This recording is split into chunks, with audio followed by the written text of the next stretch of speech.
If you're buying a home, you've likely spent a lot of time on Zillow. And while the search might seem helpful for consumers, the core of Zillow's business model is selling you as a lead to real estate agents. Let's talk about how Zillow really makes money. Welcome to the real estate industry, where everyone's an expert and everyone's trying to make money off of you, the consumer. So, where do you go if you just want the truth about how this all works? Welcome to Real Estate for Consumers with me, Wendy Gilch, founder of Selling Later and consumer advocate.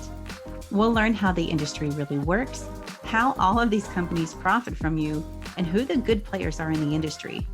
We'll share stories from actual sellers and buyers to learn how they bought or sold, what they learned, and what they would have done differently.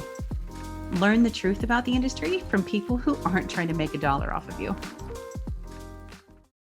You use it. You might love the access you get, but what is Zillow really doing behind the scenes of their website? And how did they make so much money last year? Well, I don't want to spend a lot of time on the history because you can obviously Wikipedia this thing like real quick. But just to set the scene, Zillow was founded in 2004 with the vision to make real estate easier. And to a degree, they did by aggregating pieces of the MLS into one central place for consumers to access. Because at the time, the MLS information was only really accessible to agents who would then pass along that information to you as a client. As Zillow grew, they started to acquire companies like MoreTech, HotPad, StreetEasy, Trulia, and most recently Showing Times. And according to recent reports, Zillow and their squad of companies underneath them pulled in $8.1 billion in revenue last year. So where does that money come from? Remember that saying, if it's free, then you're probably the product? Well, I mean, on Selling Later, it's free, but we don't make any money. So technically, that sentence doesn't count for Selling Later, but I digress. So for Zillow, you are the product. Majority of that revenue is coming out of something consumers are already paying for, quite a bit for, and that's agent commissions. Here's how they do it. So first, there's the basic, boring advertising spot on their search portal, where they either plop a few agent pictures next to a listing, or they have a whole search system in which you can search for agents on your own. You need to be really careful with this because some of the biggest agents, with plenty of team members doing a lot of the work underneath them, will sometimes show up at the top. As an example, there's an agent in my city that repeatedly shows up on the first page. He's got to be paying thousands of dollars. Yet he only lives in my city 30% of the time, 30% of the year. And he has most of his team members underneath him doing most of the work for you. But because he's paying a ton of money, he's listed at the top. But let's move on to the more interesting way that they make money. On every home listed on Zillow, they strategically place a contact section on the top right of the page.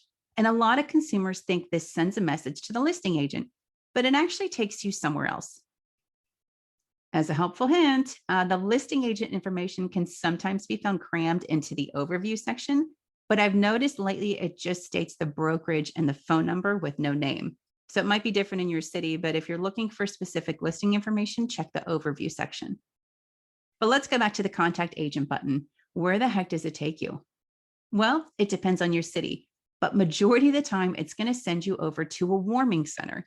And this is where a Zillow employee will try to either talk to you via text, email, or phone to get additional information off of you and gauge how interested you are in actually buying and selling. And then they typically offer to connect you with an agent right now who's with them. But on the back end, they're just auto dialing agents.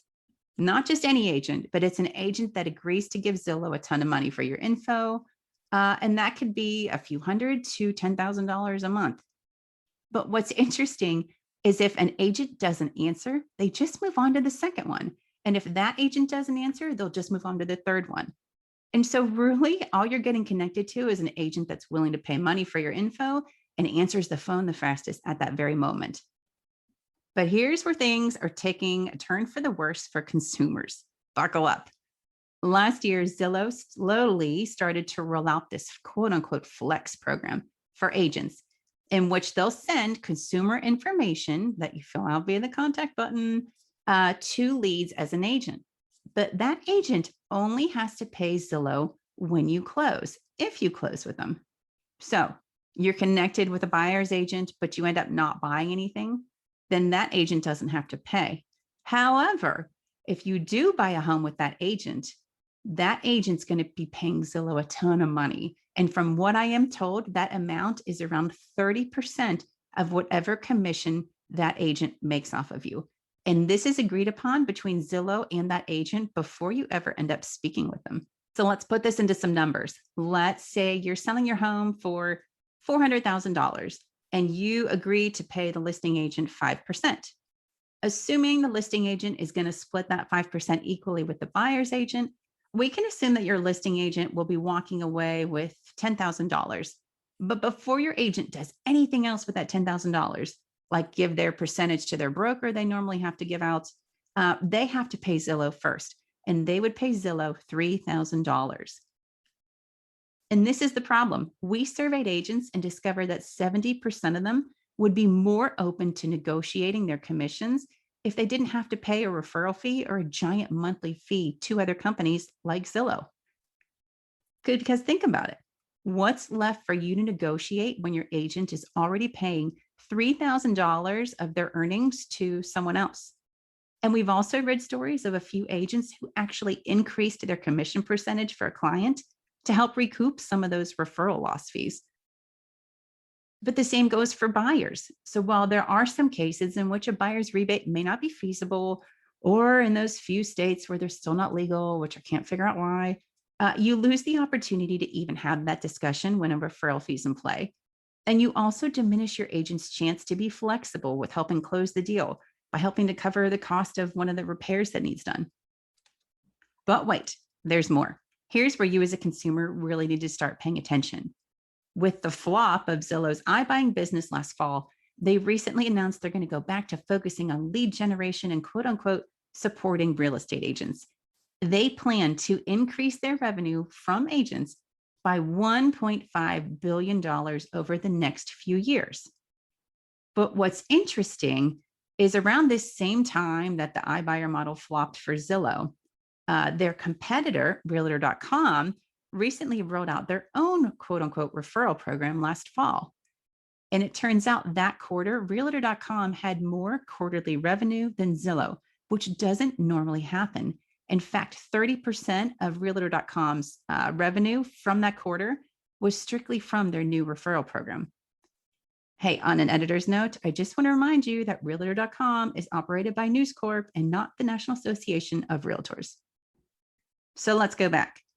If Zillow wants to increase their revenue, which direction do you think they're going to go? Will they increase monthly fees, or will they grow their new referral program?